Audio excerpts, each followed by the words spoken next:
your package and you go through the day, you're like, I tried that, but I did that, not Application development scheme which mentions target development project as their beneficiary. And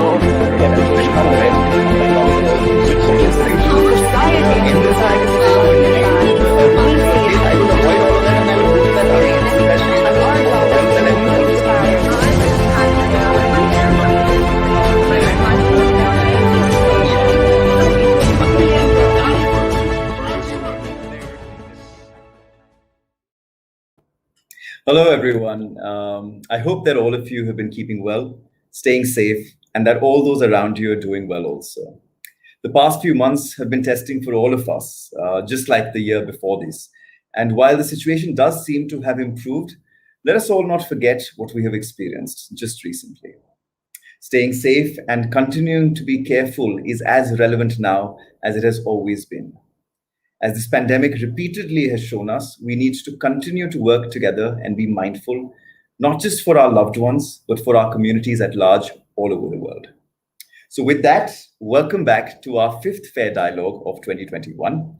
In the previous dialogue, we interacted with Naveen Gautam, the National Program Coordinator at the National Campaign on Dalit Human Rights, who spoke to us about his experience of working on the ground with Dalits and the Indian caste system and ensuring basic human, political, and civil rights for them. For me, one of the biggest takeaways from the conversation with Naveen was the resilience and persistence with which all of us need to continue working for society despite how seemingly slow and ungiving this process can be. Today, we will be speaking with Ximena Zeballos, who is the Assistant Project Manager at Amolingua Lingo Plus. She's passionate about education and has worked on multiple projects across the world. More than that, though, Ximena has explored an interesting school of education, Waldorf education, which looks at changing the boundaries of the formal education system to help develop students holistically from a young age. Having heard Ximena speak previously, I'm quite excited to hear what she has to say to all of us today. So without much ado, let me welcome Ximena. Hi, Ximena. Hi, Ramit. Thank you so much for that beautiful introduction. No, absolutely. It's an absolute pleasure to have you here with us as part of the 2021 series of the FAIR Dialogues. So thank you for joining us. It's a pleasure to be here too.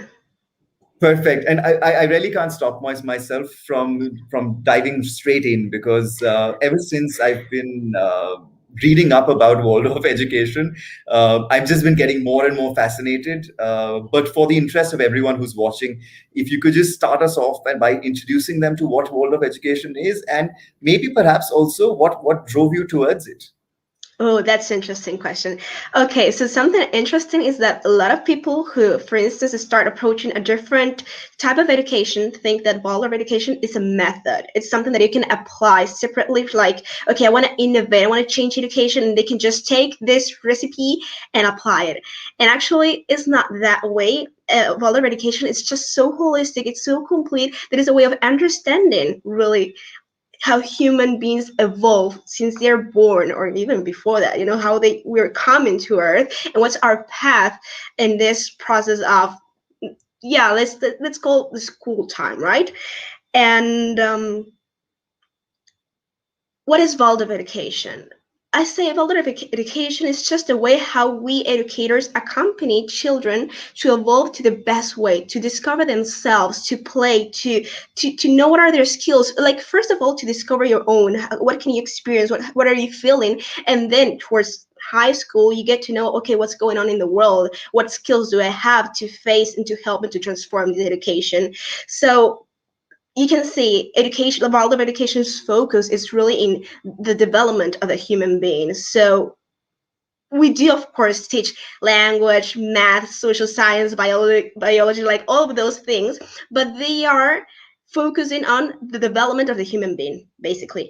And what drove me here was actually wondering, how could I really make an impact in the world, and where was the main place that we needed to make a transformation? So whenever I was just like so pissed off or angry about a situation, it was just like, okay, but we never learned it should not be that way.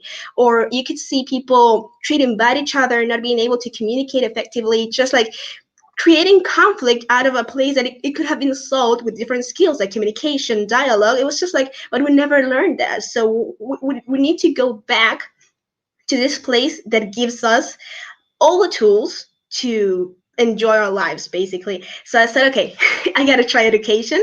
And in that process, well, I have my aunt that told me, there's this holistic education. And that was it. I just went in, and it was very interesting because we started with a seminar. It was called the Philosophy of Freedom. So it was like, wow, I'm at a teacher training school, and I'm actually thinking about freedom. So how important is this to me to question, to understand freedom, and how am I going to walk the path together with children having this question inside me, So it was just that happened that made me go towards this path, basically. And that's really, it's the same question that I have right now, Ximena, because when you look at what you've really explained to me right now and explained to all of us, is that here's education, and I won't call it a method or a system, right? Here is education, which is how education ought to be. It needs to be adaptive. It needs to be different for different people. It needs to be taking into account the students and not just a method and sticking to a particular method, but it's finding different ways in which you can teach something to someone. But it sounds so ideal in a way, Ximena, because it's that's not how our world is today. Our world is so different. Education is treated so differently, which is what just brings all of these questions, that how is it even possible? How is it even possible to first off have education such as this, right, and then get people to accept and want to be a part of education such as this? So, do you have it? Do you have experience with respect to how people react to world of education, whether it's the students or whether it's the parents, or we'll get to other things later, but at least especially the students and parents, they're the ones who are important to actually allow or permit, I would actually say, their children to come and take education in this way. Mm-hmm. Well, something really interesting is I love this of it's an ideal education. So how can we put it into practice? I think when passionate people, dreamers, know and feel that something is possible, it becomes a reality. So it's no longer a far objective, an illusion. It actually becomes a concrete plan. So there was this group of people that said, this is possible, this is working. So actually, Waldorf pedagogy has a bit more than 100 years. It has 102 years of existence in this world. So since that point, it worked, and it went all around the world. So it started in what it's right now, Germany and Switzerland. It started there in Stuttgart, and it spread all around the world. I mean, it's just people knowing there is a different approach you can have to children, and it effectively works. So once you trust and this can happen, you commit to this project, you get involved, and part of it takes a lot of sacrifice because it demands a lot of time, dedication, creativity, effort. And I'm sure here there will be a lot of teachers that they're going to hear me, and you have all this burden you got to take care of all the children that you have to take care about what your institution is asking for you to do, what the Ministry of Education needs for the school to do, what you have to do with your own life, with your family, with your taxes, with the like loans, and what about your free time? It's just like you have to deal with so many things, but still you trust that this education can transform. It's actually the little seed that every children, and not only the children, but their families support. And here's related to the second question. What happens? What's the approach with these families? They're actually aware that our traditional education no longer works. We've got to change it. We've got to transform it. But it's so hard to go like from the same structure, look for different tools, different perspectives. So they know they got to move out from that structure, and they keep on looking for different alternatives. So they are open to these situations. And for example, once they come to the first meeting to become part of the members of the school, they get to understand that it's not just, okay, I leave my son, my daughter at school, and then I disappear. You don't count on with me. I don't know what's going on. No, there's a lot of involvement. This is what's going on. these are our challenges as a school. This is how we want to grow. For example, we would like to build a campus. I don't know, just an example. How can we do this together? So actually the family becomes part of this community and we're growing together. And there would be a time in which we need help to grow the school, but maybe then school would be big enough and we'll be able to help other schools. So you have a lot of fraternity. And this is another very interesting point, because fraternity is a strong side in our school, in the sense that if there are children that are unable to pay the fee, for example, because you need to pay the services from school, the salaries from teachers, like all of this, so you have a fee to pay monthly. But sometimes there are families that would really, really, really want to get to this school, but they can't. It's okay. That's not a limit. You can actually talk about this. How can we commit? Maybe there are some parents from the same classroom or from the school that say, I can pay a bit more because I'm at a better economical situation. So if I have to pay, for example, 100, I can pay 150, and that's fine. And you can administrate that as you need to administrate. And there it's something different. It's just like we all get the opportunity to become part, to commit, and to help this institution, this education, to grow and to expand. It sounds again, it sounds so ideal, right, Ximena? Because again, you're telling me that effectively as part of this entire system, and again, I don't want to call it a system, but as part of this entire journey of Waldorf education, uh, you're not only then engaging the students, but you're engaging the entire family in that sense, right? And then the education that they end up getting is not merely at school, but it's also the education they receive at home because of their parents being involved in this entire process. Uh, I'm just having, I'm just so fascinated that there's a number of questions that I have in my mind. There's so many right now, and it's really blowing up.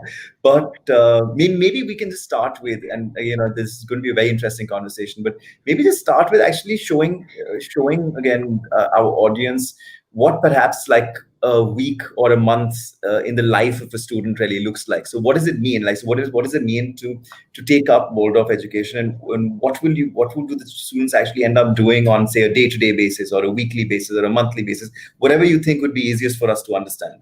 Okay, yeah, that sounds really cool. I love your questions. So basically, Waldorf education takes art as one of its main pillars. So during the whole week, we will take, for example, primary school. We will have a rhythm. It's just like, imagine the whole week being a song. So you need the bass. It's like and in this rhythm, I have sound, but I also have silence. And that's the whole week. We need moments of activity and moments of rest, moments of concentration, moments of game.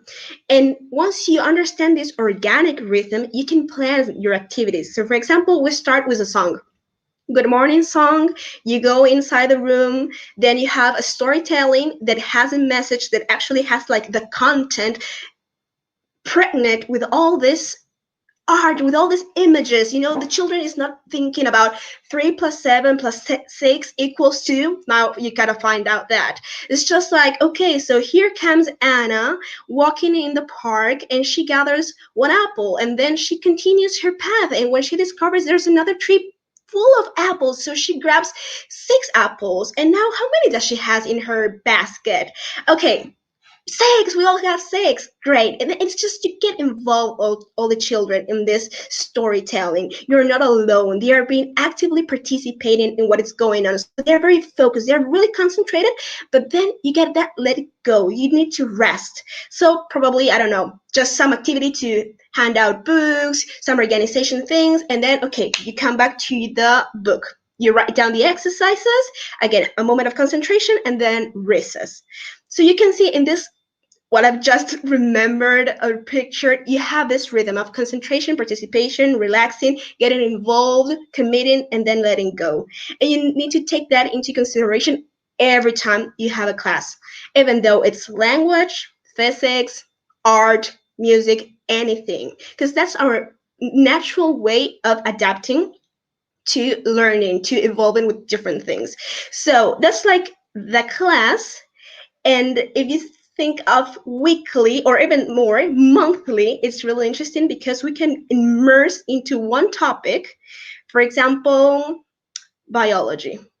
So this whole month, we will focus mainly on biology, on how the ecosystem grows, and we will not be changing of subjects, but we will be interconnecting subjects to this learning of ecosystems. So what is the calculation of the temperature when it happens, these situations in this part of the world, in that part of the world, when it's winter, when it's a summer, what's the difference of temperature? Okay, and these are like the characteristics, and what languages do people speak here, and how could they communicate? So you really create an understanding, an integrated understanding about the topic that you're talking during the whole month. You're not disconnecting the subjects. It's not like, okay, today you have the verb to be, and afterwards you have algebra, and then you have something else. It's just like you're always having this transforming, evolving into something that is wider, and it's the same thing because it's all interconnected.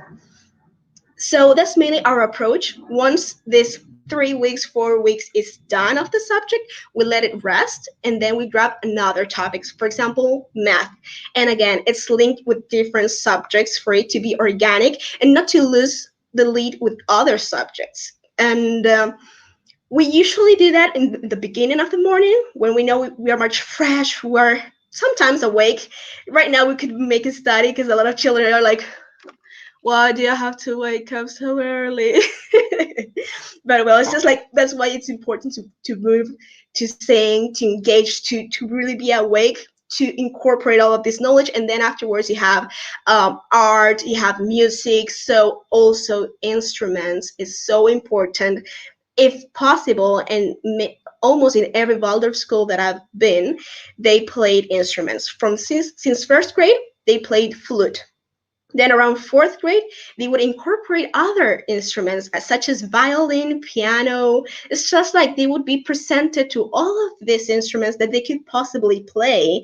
And afterwards, they would be evolving into an orchestra. So finally, not even in high school, before that, you have the chaotic. It's always a chaotic moment to organize different instruments.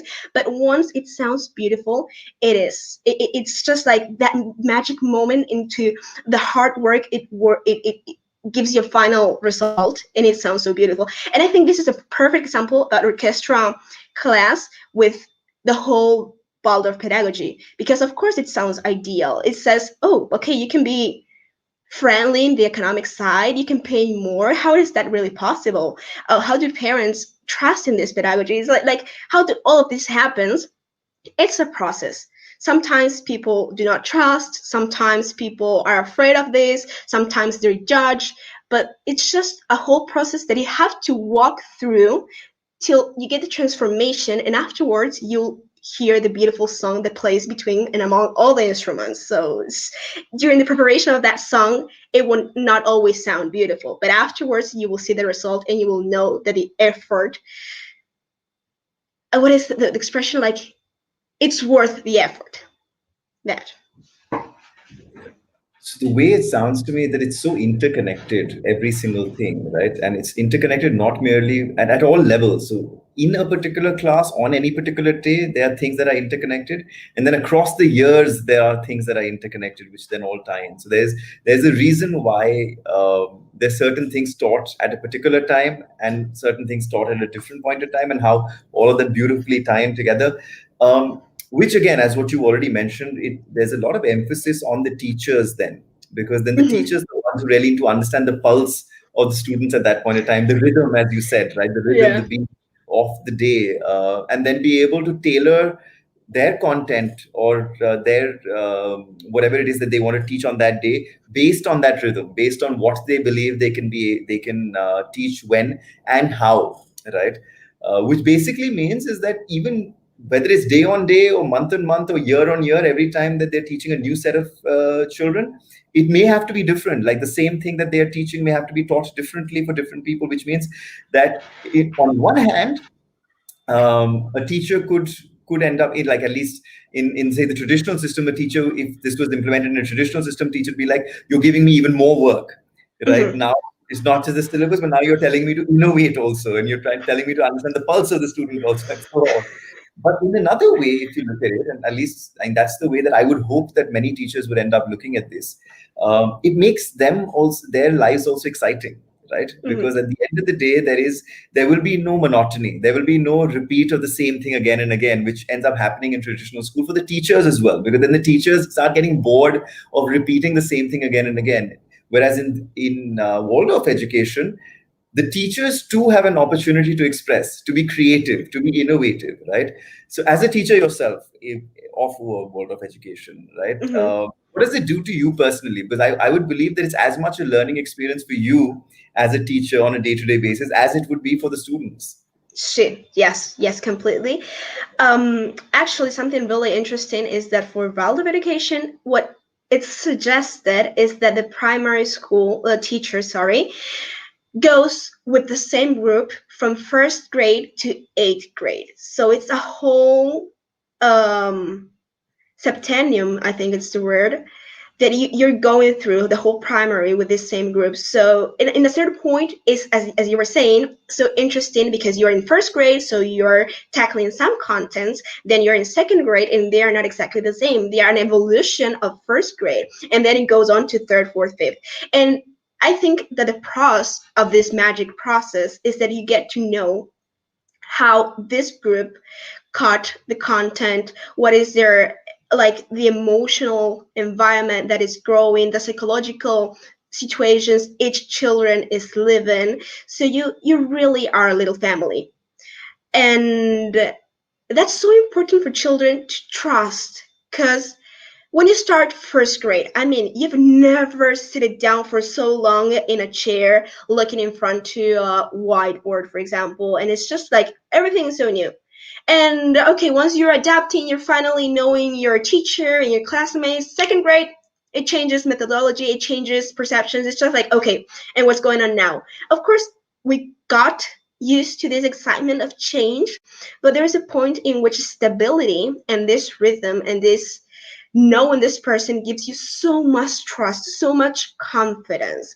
So as a teacher, you get to know all the situations, like the family situations they're going through, because it's you cannot avoid this. It's just like parents getting divorced, some kind of an accident or an operation. And when you're in 8th grade, you remember when this little kiddo couldn't not like get to sleep to a friend's house because they had so much fear, and you get to know all of these details that they matter. It is important to know. So it is like a second home, and you trust so much not only your teachers but your classmates, because it's just like I don't know, right now I can't explain it.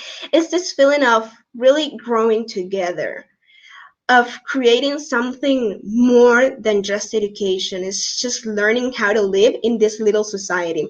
So for example, in my experience, I had a really very diverse group. They were 40 children and we were 2 teachers. We were like pedagogical partners, and it was very diverse, the group. As I was saying, they were just like very sharp and smart kids, but they were all others that had a lot of issues with abstract concepts, so they needed to adapt the content to a much more example in concrete situations. And then we had another that got epilepsy, and she had, of course, learning problems, so we had to adapt in a different way. But something very beautiful is that in this community, they were patient. Of course, not always, but many times they understood and said, like, others need to go into a different process, and that's fine. And there's a no judgment point, because again, children get frustrated. They want to go faster. They want to go slower. They just get like, okay, let's move on. But there's a point, again, it's just like, this is our group. This is how she needs to go. And it's fine. Like, it's a different way, and it's okay. And I think that's one of the best things that they can have in this already known group. Yeah. Yeah, but, again, like I think that just sounds brilliant, and I've corrected myself, which makes a lot of sense. That you're right. At the end of the day, we all chase excitement and change in different ways, shapes, or form, but it's not always best for us. And this just what you just described right now just sounds logically correct, because at the end of the day, if there's a teacher who understands who I am, right, then that teacher will be able to teach things to me the way that I will understand it, not how I'm expected to understand it. Because what ends up happening when we keep changing in the traditional system and the way that we proceed is that, and it's not the fault of the teachers either in the traditional system, because they also do not have the time to be able to understand how to teach to each individual. But tell me this, right? In every classroom, and you mentioned this towards the end, in every classroom there will be different students who will learn differently, who will move at different pace, at a different pace. Someone may understand things quicker, someone may take time a little longer to understand a particular thing, whereas in something else that person may be quicker and the other person may be slower, or whatever it may be, to understand all those factors. How does it really happen that how do you get into a position where you can cater to all of them through this concerted period of time? Because at the end of the day, you are addressing each one, Yes. or because you're talking to, say, 30 students or 20 students or whatever the classroom size is, and at the same time having to take into account, and which you should take into account, the differences in their learning interests and capacities and capabilities and so on and so forth. So is it always successful, or does that become difficult in such a model? It is difficult because it demands a bit more of work, right? If we have to think of creating 5 math problems, now you got to think that it should be 5 that are they are all able to solve it. So there's not this. Let's think. These children can approach this challenge. They might be able to solve it because it's a new knowledge they are applying, or they might not be able to solve it, but it's available, like they could possibly do it. And that's what you give to all of them. And then you say, okay, for those of you who've already finished and want a bit more of a challenge, it's not obliged to everyone. You can go to these different challenges, and maybe you make this a bit harder and you add 3. And if you've already finished this one, then we will move to another one. And for example, what you can do in this case is bring a new math problem with some topics that you have not introduced yet, and allow the children how to logically face this. How would they solve this? Like what creativity tool they would try to approach to this once, like they've done it successfully, step 1 and step 2, and it's just like, okay, I can try step 3 and see how we go on. And while they're trying to solve this, you have the time to go to other children that are still trying to solve the 5 initial math problems, and that's a bit of how you can offer different levels in the content, and you get them engaged. And it's just like, okay, for those who are tackling the 3rd level, you got to do it alone. That's your challenge. Well, I'm, as a teacher, I'm assisting others that need to face the basic concepts just to reinforce and understand. And that's also interesting because, of course, tasks and what you ask children to do must be really clear.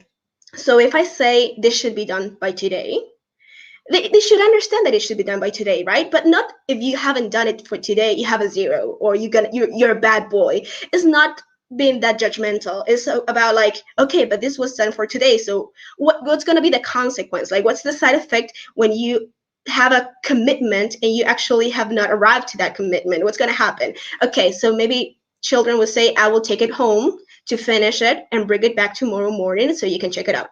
Perfect.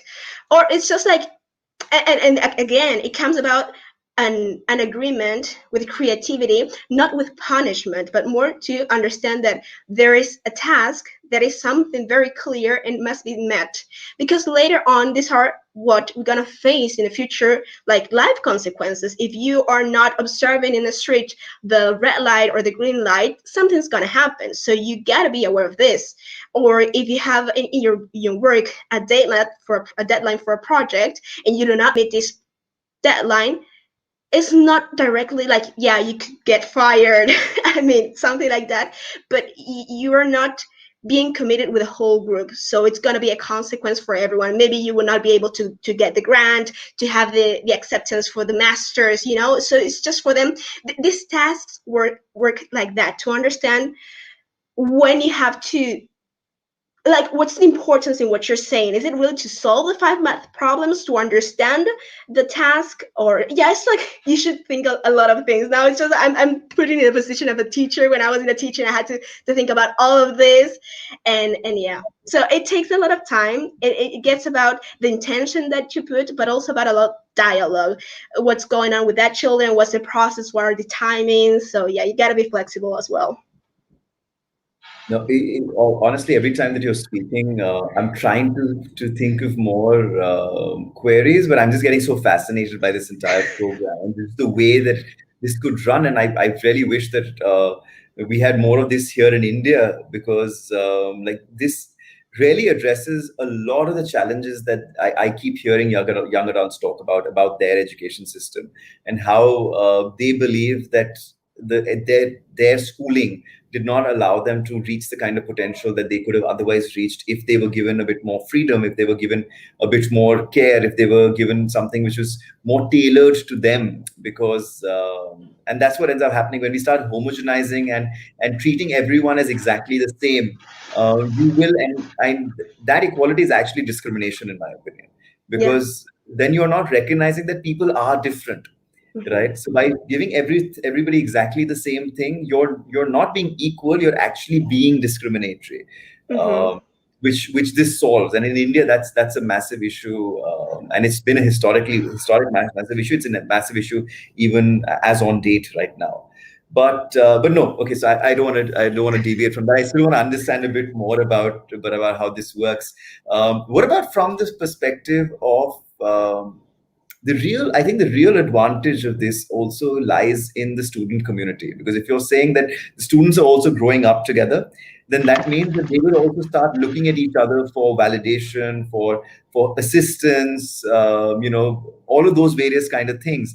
Where, for the example that you gave, that there may be one person who is on level 3 of questions, whereas there's someone who's at level 1. So then that's also an opportunity when you're not around as a teacher, for that person who's at level 1 to speak with the person who at level 3, or the person at level 3 to speak with the person at level 1, Yeah. and try and help each other out. Because that access to someone who may be able to do something a bit better than you is right there. You don't have to worry about, oh, this person is at a different class and I need to go to this person, or how do I find this person even, right? But Exactly. And like most of the times, as they have the same language, it's like, okay, you explain it to him. And it's like, oh yeah, now I get it. It's just like, yeah, they just need it from their peers. Like, exactly.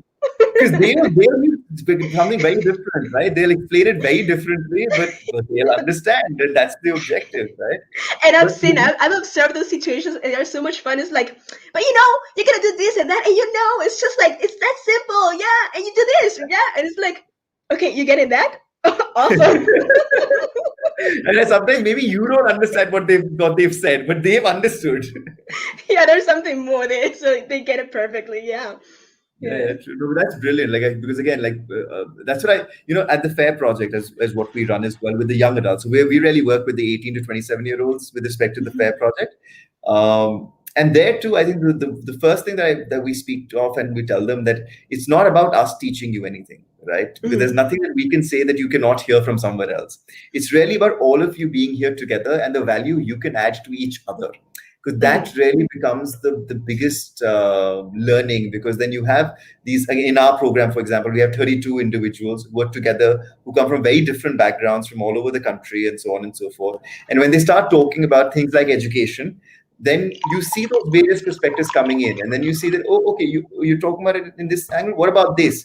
Look at it this way. This was my experience. This is how I looked at it as a child, or this is how today I'm a teacher. So this is how I look at it. And everyone just learns from each other. And that really is the real value, which is what I see here as well, where if you've got these set of children who are all together and have that feeling of togetherness, it's just, I think there's so much magic that can happen, frankly.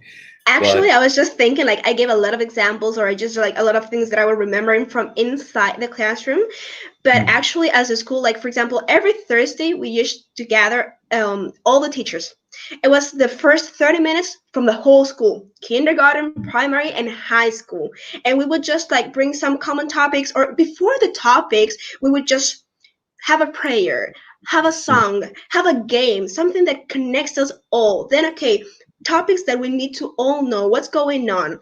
And then there are certain activities that we actually do among all of us. So for example, we celebrate springtime. It's a beautiful time because, okay, high school and fifth grade will prepare a song, like they will sing a song and they will play a song. Well, we're all there observing and participating and maybe just dancing because they invite some of the children to make the dance and the steps. And then afterwards there is a fruit salad that was prepared by fourth graders.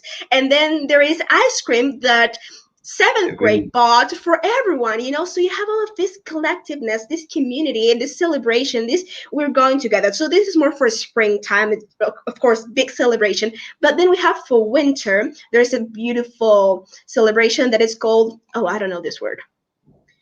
This little things where you have a candle and it's protected. A jar? I don't know. It could be a jar. Wait. Yeah, maybe. Just use the Spanish word. Don't worry about it. We'll look it up. It's farol, lighthouse. Lighthouse. Okay. It's a lighthouse. So, for example, from first grade to to seventh grade, every children creates a light fire with different techniques. Some are simpler, some are more complicated. Yeah, whatever. And then you go into the night, one of the coldest night, walking with your little lighthouse, singing songs, each grade, and then you just are surrounding a big fire. And you're just all singing songs. And it's so cold outside, but you don't only have this little lighthouse, you have something else. There's a warmth from the heart, from all this we're singing, we are together, and this is happening. And again, it's just like, how do you teach this? How do you teach this feeling? Just by doing it, just by connecting, just by being there. And usually like eighth graders used to help first graders because they're really small and they're just, so it's just like I don't know this word either, but like they're big brothers and they're supporting them. So when they're walking through the night, they are there with these little children. And again, I think there we come with fairness, right?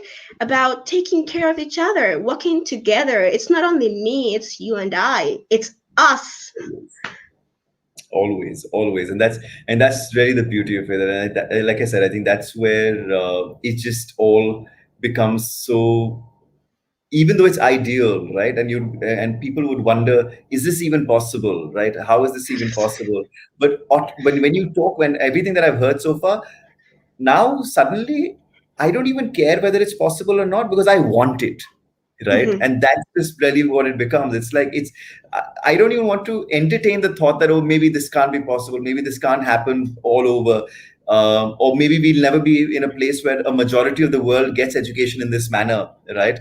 But now suddenly I want this. So now if more and more people understand it, maybe more and more people want it, and then it actually becomes a reality of the majority of the way education is imparted.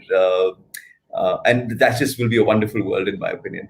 But you know, okay, so let me just try and change the kind of conversation we're having right now, and maybe ask you a bit more, some of the more practical things that some of the students may end up facing, right? You know, for example, the first question I have is, how do you even grade them?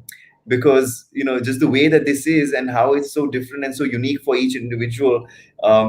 And, you know, perhaps from 1 to 8, it's okay. But when it comes to high school, that's when grading actually becomes important, because, you know, the college that they get into, the university they get into will be dependent on their grading.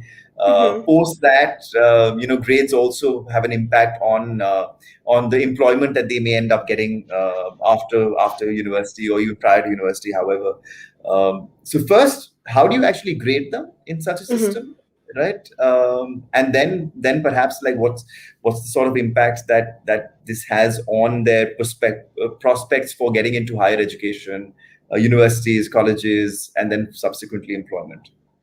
Okay, so for instance, it's like we cannot just discard the evaluation system or like the grading system because it's what we have to do. But for example, in primary school, we don't even mention this to the children. It's just like, this is our daily life, this is what's going on, and you're observing, you're constantly observing the evolution. Again, as you are the same teacher, you are so used to this observation, to understanding how they are evolving, where they're getting stuck and everything.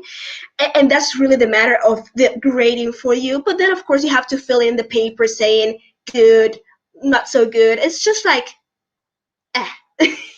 As a teacher, you don't really care, because you know that that's not the important part. So you will never put bad, you will never put he disapproved, he has to repeat, because you know it doesn't make sense. So it's just like trying with common sense to see this holistic evolution into a numeric, which is again is kind of nonsense, and trying to bring common sense with nonsense, it's really, it takes a lot of energy out. Actually, it does. I was in that situation. It's like, it doesn't mean anything if I put an 8 to a kid. What does this mean, right? So for just such a good thing in primary school, this doesn't really matter that much. What's the difference between an 8 and a 9? So you just go like playing a little bit with this. But as you were saying, high school is a bit different. And I, like, personally, I haven't really gone through this experience, so I couldn't say that much, because I know like in the last years it's really important. So I guess teachers know about this, and they might, my guess, and I know there's a lot of this very close talking conversations about what you want to do, what are your dreams, what you want to do. And I'm sure if there's a student that says, you know, I want to apply to this university and have to get these gradings, and it would be again an agreement. Okay, so you gotta do your best effort, and then you gotta get the grades that you need and that you have. But again, it's just like with that grading process and how it goes, I'm not 100% sure. But again, all the situations that I've met, that I've known, they finish a school, and then if they want to graduate and go to college, they just do it. There's not a it's just there's not a barrier that says you cannot because you're a Boulder student. No, they know it's just like a different method. Maybe they're a bit scared because or more than they're scared, it's society that has this fear of you will not be able because you've learned something different. And actually, they have more skills to face all of this. It's just they're more creative. They're more creative. They know how to think differently, how to approach differently. So it's just like, okay, I'm just bringing something more valuable than just having to pass the exam. Actually, I can actually think about what you're saying. So it's just, okay, so that's the problem. These are the situations, and I can really get involved with the situations. And so those are the skills that we've been bringing to all the children, right? For in different parts. For example, if to a first grader, I will not tell him solve this problem. I will go through an artistic process to face this problem and then find a solution. And then for high schools, they will have different challenges about how do you connect with other skills. So they will have plenty of skills to not only develop because they've already developed, but to face when they are older. So yeah, I mean, that fear of they will not be able to go to university, they won't be able to understand, it's not true. I mean, I already know people that have their masters, so they are just other human beings. So yeah, they don't need to Yeah, frustrate. what I find even more every time that you're answering, Ximena, I'm just getting more and more amazed, frankly, because and this is the biggest challenge that we keep discussing, that we've got the same learning outcomes for all our children, right? So in our traditional education system, more so in India, and I'm sure in other parts of the world as well, everyone is told to get a higher grade. Everyone is told that you have to strive towards getting the best grade that you can. But what you just said right now, saying that the teachers speak to the students and ask them what your objectives are, and if that objective, that learning outcome that they want out of their education means that they need a better grade, then they're helped to work towards that, right? That means every student has that choice of saying that, okay, no, it's okay if I don't have a higher grade, I am focusing on learning this, or this is what I'm getting out of this education, and they are determining the learning outcomes for themselves, and they're allowed to do so. They're actually asked.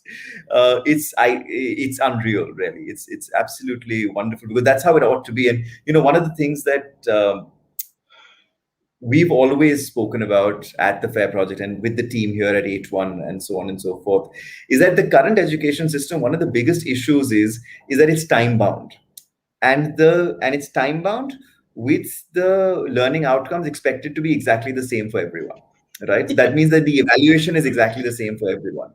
Now, I think both of them are so contradictory, right? Because either you allow education not to be time bound, and if you're saying that no, the evaluation will be the same for everyone, then someone may be able to take that evaluation in 1 year. Someone may need 2 years to take that evaluation if you're making this a constant. Everyone will learn at different speeds. So either you do that, either you allow for that time to be flexible and let people take their time, or if you're saying that no, everyone only has 1 year to learn, then the evaluation for different people has to be different. Because then you cannot tell people that, fine, you may be a different individual, your learning capacities may be different, but your evaluation will be exactly the same. It just doesn't make sense to me, because then what is the objective? Is the objective to create discrimination between students? Because that's what this method will do, right? Or is it really to try and get the best out of everyone? And that's what it sounds like what you're saying, that it doesn't matter what your learning outcome is, what your objective is, end goal is, but whatever it is, we'll work with you and we'll try and find a way to make sure that whatever it is that you can do best, however it is that you can do best, or what you enjoy doing, what you like doing, or whatever it may be, we make it practical and we help you with the practicalities around that, which it just sounds absolutely fantastic to me. And you know what? Something else comes to my mind right now when you're saying all of this, and there's something about trust, right? So when you say, I trust in you. I trust in your times, in your process. So because I was just trying to think of some failure situations, and of course you have, again, different levels, but again, they make their best effort. They're just engaging from another place. So it's like you're trusting in them, and you're allowing for them to do the best they can.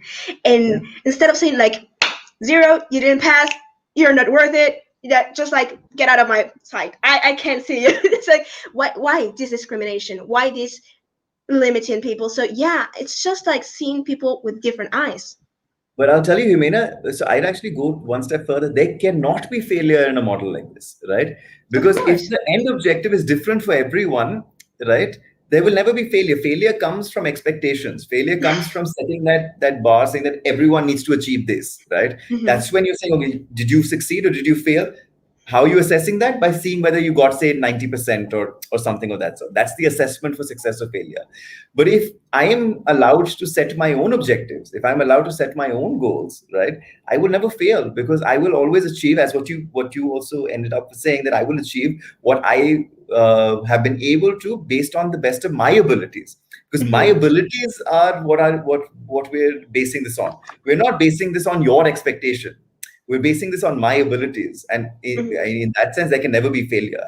That word itself, I don't think can exist in a system like that. Right? Yeah, of course, it's just like nonsense to say failure in this system. That's why I was just trying to connect it. It's just like we don't give it a chance to exist because it's nonsense. And actually, it's just like, okay, we have to immerse in a world of working, we like it or not, because this is the system we've created. This is a system we're all involved, so sure.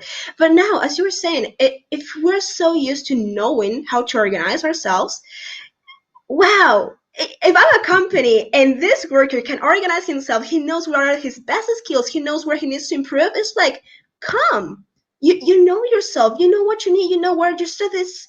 Awesome. But a lot of people just like are so filled of fear of they have to approve, they have to do things good, but they have to get the tools. But it's just like, it's just so caught here in the mind and with our fears and everything.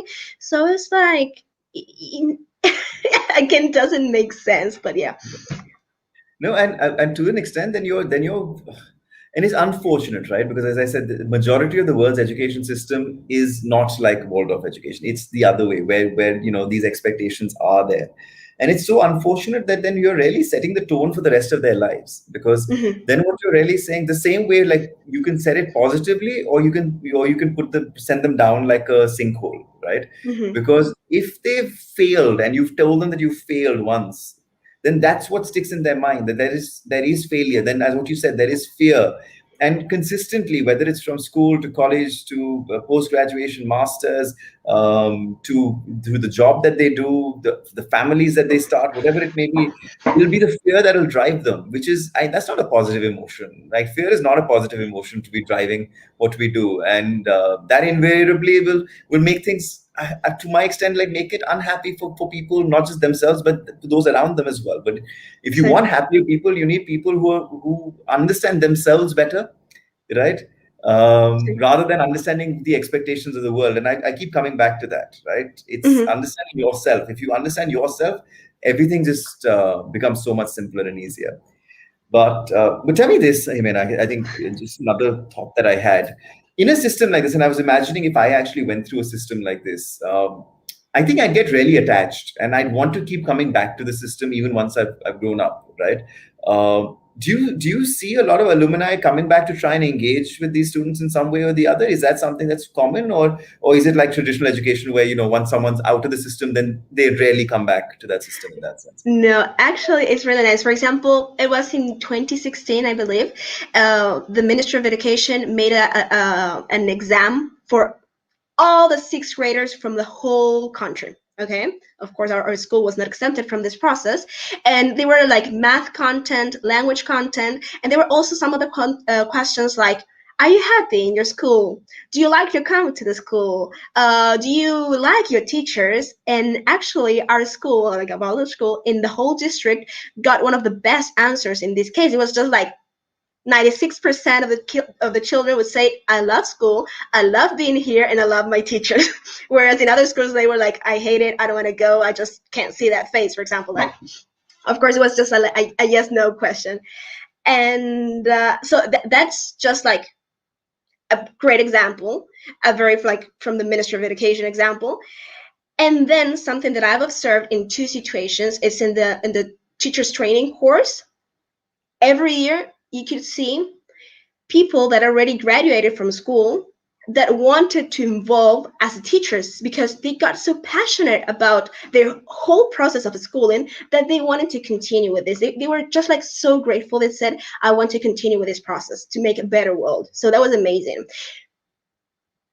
Of course, all of the cases, as always, not all of them fulfill this mission, but a lot of them they do. And I think it's just part of their journey and saying like, okay, now I understand, I've got the tools, I just continue with my journey, or they actually finish. And I know a lot of teachers, currently teachers that done this, like they were students from Waldorf school and now they're teachers, maybe from Waldorf school or not, because they also like to take this pedagogy to other places. And here comes the second project that I was involved with. It's an NGO. And we helped actually a very vulnerable neighborhood that, like, they don't have really good clothing for the winter. Their nutrition is really low. Their assistance to school is intermediate. Most of them do not finish primary school even. So even though they could be in sixth grade maybe, and they wouldn't know how to read and write, and we would be assisting not only in the pedagogical side, but in the emotional, the nutritional, like trying to get food, trying to get also clothing for this community.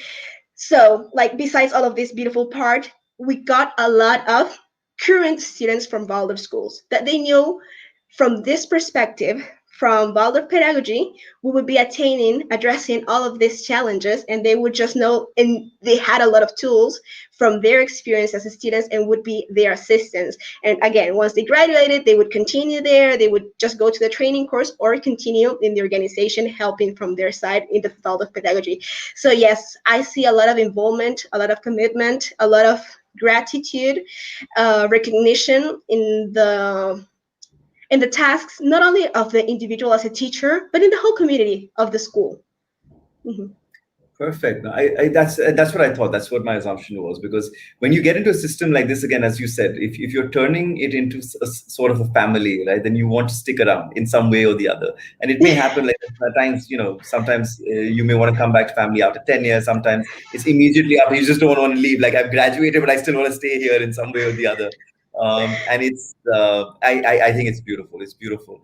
But So just tell me, if you do have an idea, how popular has Waldorf education actually become around the world, right? So do you have any sense of whether it's become more popular over the years, or whether it's is that even an aim? Is that something that you think that is being looked at to try and make it more popular, or do you believe that it's better to be done in small spaces, in with smaller numbers, in whatever way, shape, or form? Because it just then, I don't know, maybe perhaps wouldn't necessarily agree, but maybe perhaps it keeps the purity of it.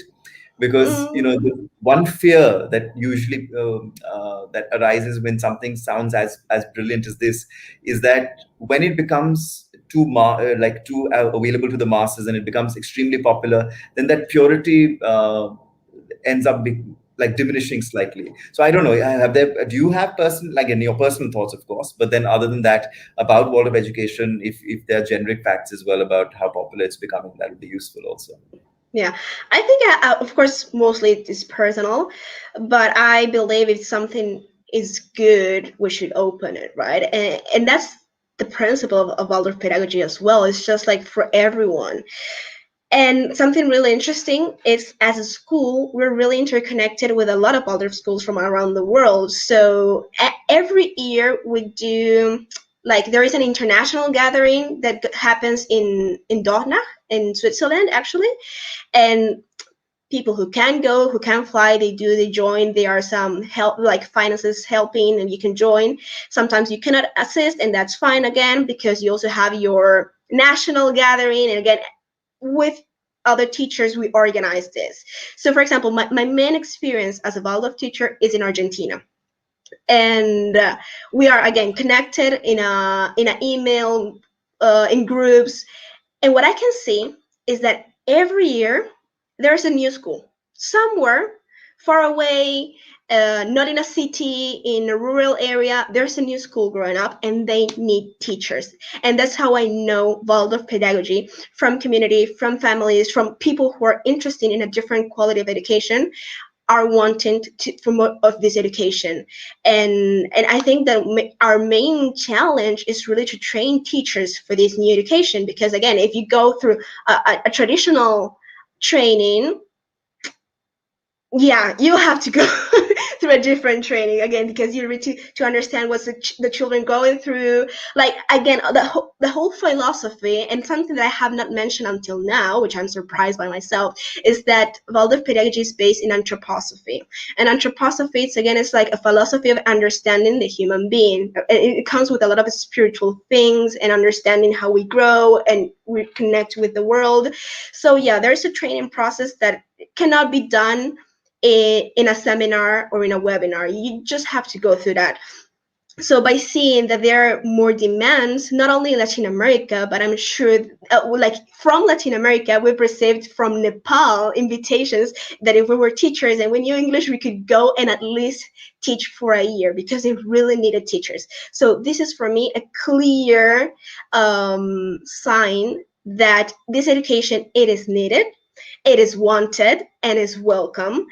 So the next challenge, it would be, how can we train more teachers and inspire not only like teachers, but inspire society to get involved into education? Because this is like, again, this is how I got inspired. This is where we actually make a lot of transformations, not only from accompanying children, because it's not that we're saying to them what they have to do, but it's from our teachers' position. How can we walk together this life process? And we need more people like that in this world. 100%, absolutely, 100%, Ximena. So tell me, so for those more people in this world, maybe some of them will be listening into this right now, or when they watch it on YouTube. If they want to try and understand more about Waldorf education, or maybe reach out to someone to see whether they can do something with it, what should they do? Who should they contact? Who should they be trying to speak with? How do we find more people to take this up? Yeah, good question. Because again, as I said, we're really interconnected, and our headquarters, we can say, it's the Goetheanum. Again, it's in Switzerland, and if I'm not mistaken, what should be it's the website. So you could just search for the Goetheanum, or for Waldorf pedagogy, Waldorf education, waldorf.org. It could be, and there should be a list of not I don't know if all of them, but many of the Waldorf schools, and try to see where the training centers. Again, I mean, in Latin America, I know that in Buenos Aires, Argentina, is the only official teachers training course from whole Latin America. Imagine that. But I believe in Germany, in Switzerland, there should be. Yeah, and I don't know much, but for sure, if you search for Goetheanum, um, Anthroposophical Society, or Waldorf.org, somewhere there should be information. I should remember this. Maybe I can just send it later on. No, fantastic, and we'll be sure to share it with whoever asks for sure. So effectively, everyone, go on to Google, find out who you can get in touch with. Otherwise, just write to us, and we'll help you out. So Sure. Yes, yeah. sure. Good. Okay, so I know we're already at the hour mark, but if it's okay with you, maybe I have a couple more questions that I do want to ask you. So if you do have a few more minutes, then we'll continue. Yeah, we can continue. Perfect. Good. Okay. So then I just want to take, at least for the last few minutes, I want to take the focus away from Waldorf education, and put the focus on you, right? Because you started off by saying that this is something that your aunt introduced you to and spoke about, and then you effectively got into it and did all that you did. But tell me this: was it education that attracted you, or was it Waldorf education that attracted you? I think there's for me, like, there's a distinction between the two. Actually, I would say it's the third answer, because I was just so disgusted by seeing what is the thing? I love environment, and I've always wanted to get involved somehow with environment. So my options was environment engineer. Is that correct? And I was just like, but if I study this, it's just to sign papers and to accept that some companies contaminate a little less, and it doesn't make sense for me. It's just like, I don't want to do that. And again, I was just like, how can we really transform? How can I be a really impact in this society? And that's where education came. And when Waldorf education came, it was just so holistic that attracted me, because it took care also about environment, because we are part of it, so we have to take care of it, and we're always conscious and aware about that. So as I told you, like, from kindergarten, we live in this world. This is part of us. We are grateful. We venerate it. We appreciate it, and we take care. We are responsible, and you're responsible, of course, not bringing a burden to the little kindergartens, but from another side, like, really connecting with, like, veneration, really. And then when you start growing up, you start transforming this view and saying, like, yeah, we are part of this world. And I could just hear a lot of my students saying, like, but why do we do this? Why are we contaminating? Why do we create so much harm and damage to our environment? And again, it's just like, if I'm able as a teacher to hear all of these comments, it just awakens me a lot of emotions, and not only an environment, because they will also have an opinion on gender, on rights, on, like, whatever. They're just introducing to this world. They're just understanding these topics, and from this genuine, pure side, they want to be part of it. And sometimes, of course, they will not have some fundamentals, and that's fine, because they will start growing up and they will earn it. But there's something very genuine that touches them, and I think that's something so beautiful from a teacher's side to hear, that it's just like, wow. And that's something I never thought I would experience, I would love, because again, when I started the training course, I was not even sure if I wanted to be a teacher, but for sure I wanted to go through this process to understand education. And once I had the opportunity to teach, it was just like a gift. Every day, teachers will understand. You have headaches, you have to deal with the noise, the shout. It's just like, what can I do? Or you just start reading something until they shut down, like, whatever. But then when you have these really special moments, it's amazing. Yeah. No, it just sounds beautiful. But I'll tell you what, Ximena, everybody's not able to do this, right? I think you saw this. You didn't want to be, as you said, signing papers about which No. which company pollutes less or whatever else. But and I believe a lot of the young adults actually feel that way. Like they do have that conscience that they don't want to be doing these things. But unfortunately, not everyone is able to make that choice of doing something like what you've done, right? A lot of people, and I'm sure a lot of your peers, people who were with you in school and so on and so forth, have actually gone on to work at different places because that's expected of you. You do need to do that. You have, like, in some way, shape, or form. But like, do you see why more people are not able to take the kind of route that you've taken, or what stops people from doing that? I guess it's fear, right? The same fear that we spoke about earlier. It's probably that. But if you have any other thoughts, that would be useful, or maybe the other way, that, like, how can we get more people to do things like these, as compared to, like, the traditional jobs that everyone ends up doing? I think it's trusting in your dreams and be a dreamer, basically, because that's what it was something that it told me, like, no, you cannot go that way. You have something bigger. It would be a sacrifice, but it's everything a sacrifice. So if I accepted being an environmental engineer, I will have to sacrifice just resigning my time to a company, signing papers. So I would have to make that sacrifice. Or do I want to do a different type of sacrifice for my dreams, for my ideals, with what is true for me, what is needed in this world? So it's so different, the path that you work, right? It's just not so from fear, from suffering, from a burden. It's just like, and you get to connect with people so similar to you. They trust there is a possible change to be done. And I think that's one of the things that I have to be mostly grateful for by going through this training process, like course, is that I met people not only from Argentina, like from all over the world, that trusted in something better could happen. And not only were trusting, but they were really being part of it from what they could do. And some of them, it was just like, again, they are humans, but they are so committed that they can do so much. So whenever they would create a storytelling, they will also have a beautiful drawing, and they will also create a song. And then it's just like everything was so magic. And this shared with 30 children, with your peers, with 30 adults. It just, again, is spreading seeds.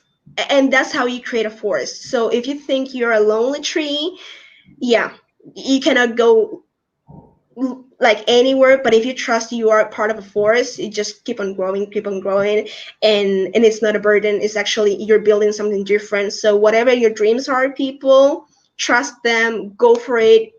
The path is not easy. It's never easy. If it's easy, just observe what's going on. But afterwards, it's just, there's something so good afterwards. Again, it's like every teacher, that the week was tiring because it demands a lot of energy, but some beautiful things happen and it's worth it. So again, with dreams, it's the same. And that's the thing. If you're into this traditional education in which you have to have good grades, be sitting down very quietly, it's just like you forget who you are. But if you're always in contact with who you are and what you want, you know it's that the path. You cannot go other path, not their path. It's your path. Yeah. That's beautiful. Again, I think that's the thing that I really took from it is at both levels, right? One is at your individual level of understanding what you really want, right, and believing in the fact that it can actually be possible, and then for everyone who's around you to be able to give you that, as you call it, trust. I'd say confidence, that environment to be able to actually follow your dreams by giving you that community which can allow you to do that, which just makes everyone an important stakeholder. It's the individual who has to believe in their dreams, and then the community that has to give them a feeling of togetherness to be able to achieve those dreams, right? And when both of them come together, I think just wonderful things can happen if we can do that, right? So I think, and that's really what all of us are trying to do. So hopefully we'll be able to do it for more and more people, and get to the kind of world that clearly makes the two of us happy, for sure. Exactly. Definitely. Actually, like when I told my father that I was not going to be an environmental engineer and that I was going to be a teacher, he was like, "What are you talking? this is not a joke. Like, what are you saying? Do you realize what you're saying? I was just like, yeah. It was like, it doesn't make sense, Ximena. No, you're not doing that. And I was like, what? You telling me what to do? What to do with my life? No way. And of course, at the beginning, I did not have his support. And that's part of the sacrifice, right? Because our calls, our dialogues would be like, but what you doing that? Do you realize he told me, you will never get a job. You will be like, and I was just like, won't I? I don't know. I think like teachers are the ones who have for sure a job until they die, basically. And literally since then, I've always received job opportunities. I never had, like, I could always be a teacher somewhere. Then we have a different topic about salaries. And yeah, I know like almost in 80 or 90% of the world, we do not have the best salary. And that's something I would really come to diminish. I like whatever the government saying, like education is the main force in which you as a government need to grow, need to improve the quality of this society. So you should be investing more. You should be taking care of this. And if you want to tackle all the challenges that we are facing in the world, not only environmentally, economically, societally, like all the challenges, you know where it comes, like where you have to deal with that, you know. And so it's just like, come on, people, we need to move things, and government support us, give us, raise our salaries, like help invest. I don't know. Yeah, and that's the challenge, right? That's the reason why a lot of people don't become teachers, because they will not earn as much money as they would earn other places, right? And that's also one of the sacrifices then, like of knowing the choice that you're making, and the fact that you will end up not making as much money as someone else, but you will at least be happier, and you potentially be happier, right? So that's the thing that offsets the entire place. It's been a wonderful conversation, Ximena. I think I've just absolutely loved this conversation. But we still can't let you go, because there's one question that we have to ask you. This is the FAIR project. It's a question we ask everyone before we let them leave, because you're captive till the time you don't answer that, really, is what your idea of fairness is. Like, what do you think is fairness? What does it mean to you? Whether it's personally, professionally, whatever, however you'd like to answer that question, that's completely up to you. But when we talk about fairness, what comes into your mind? I think now it's kind of beautiful, because I cannot separate everything that we've talked today with the concept of fairness, about accepting diversity, accepting different times. And again, knowing it's not just me and it's only you, it's you and I, and it's us. So it's this sense of community, this fairness of accepting diversity. I think it's that, because if we just think how things should be in a homogeneous way, then we are taking a lot of people, a lot of realities, a lot of situations out of the equation. And that's not fair. That's not the reality. That's not fair. So yeah, it's diversity, you, I, us. I think that would be fair for me. Oh, that's absolutely beautiful. I mean, diversity, UI, us is just, I think, just I'm going to be using those terms, so please don't charge me royalty, because it just sums it up beautifully. So thank you so much, Ximena. This has been absolutely beautiful. I think to everyone who's been watching right now and who's going to be watching this later as well, I really hope that you will all also believe in this form of education, right? Because at the end of the day, it's something that you've heard on this show itself, as to how it's so important to let people be themselves. And this really just personifies that. It personifies it. It shows us that it is possible. It is something where it's not a compromise. This is not a compromise, because guess what? Even through an education such as this, you can go on to do whatever it is that you want to do. And if we can get more and more people to recognize and realize that, in whatever way, shape, or form, right? Mm-hmm. That education needs to be like this. It may not be Waldorf education, it may be something else, right? But the principles should be the principles that we've spoken about today. So hopefully that'll be a good outcome for all of us. And as I said, at least Ximena and I are going to be extremely happy.